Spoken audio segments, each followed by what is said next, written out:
Hey guys, last week we shared all about what there is for kids to do on the Disney Wonder. So if that's something that interests you, make sure you check out that video. But this week we're going to talk all about the dining on the Disney Wonder, and make sure you stick around to the end of the video to find out what our favorite restaurant was. Before taking this cruise, we really had no idea how rotational dining worked on Disney Cruise Lines, or even what our food options would be while we were aboard the ship. You are given two different dining times to choose when booking your cruise. One is at 5:45 p.m. and one is at 8:15 p.m. Since we had a toddler with us, it was important for us to get the 5:45 dining time, which even though we were originally assigned the later dining time, we did put in a request to switch to the earlier dining, and they made that switch for us with no problem. So some of you might not know what rotational dining means, so let me briefly explain that to you. So when they say rotational dining, it's basically a pre-schedule where you are assigned a different restaurant every night, but your table number and your staff stay the same.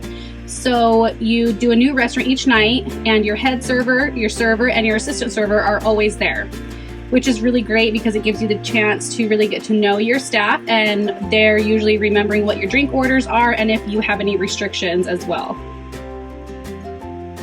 When you first get on the ship, you will be able to see what your dining reservations are for the week, and you can request any changes with customer service if you're unhappy with what they've already pre-scheduled for you. The three restaurants that are included in the rotational dining for dinner on the Wonder are Triton's, Tiana's Place, and Animator's Palette. There is also Apollo that is open for brunch and dinner, but they do require reservations ahead of time and have an additional cost to them, and I believe that it is only for adults. I don't believe that children can go to that. So if you want to take advantage of the nursery or the kids club during that time, then that's a good option for you. If you are sailing for more than 3 nights, you will visit a restaurant more than one time. So if you have a favorite restaurant, then go ahead and put in that request to eat there multiple times at the beginning of your cruise. So Triton's is of course themed from The Little Mermaid and features a beautiful mosaic picture of Triton on the wall. They had a fusion of French and American food, and the dining chairs we remember were really comfortable. It also did seem to be the most upscale out of the 3 restaurants, and Triton's is also open for breakfast and lunch. Next, we have Tiana's Place, which is Princess Tiana's restaurant that she finally opened. Here you will find a little bit of everything from pasta, red meat, seafood, and chicken. And it seems that they tried to give it a little of that Creole flair. They did also have a live band, and Princess Tiana made an appearance along with Louie the alligator. This restaurant was definitely very lively, and we really enjoyed that. Since everything is included in the price of the cruise, feel free to order a few different appetizers, meals, and desserts to try.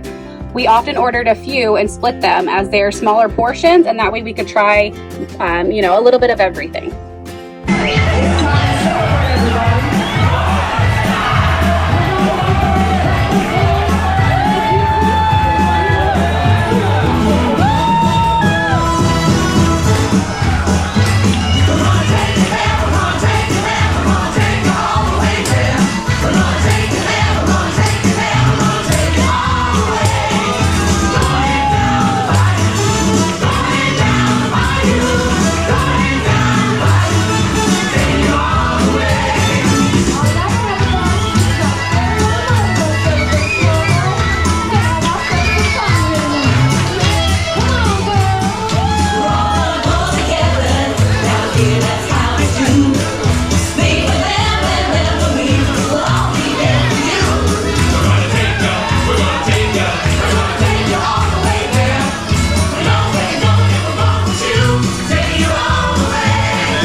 Lastly, there's Animator's Palette.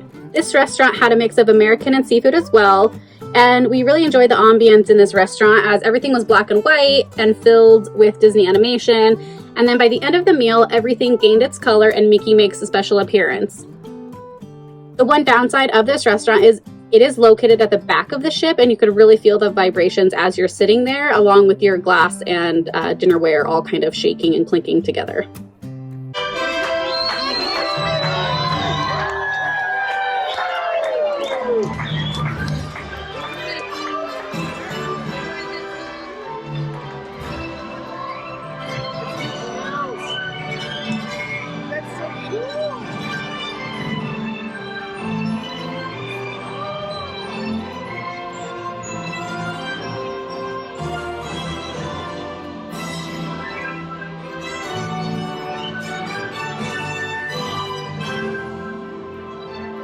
Each restaurant pretty much had the same kid meals, and they were not anything extravagant, but our kids did not seem to mind too much, but they are pretty basic eaters.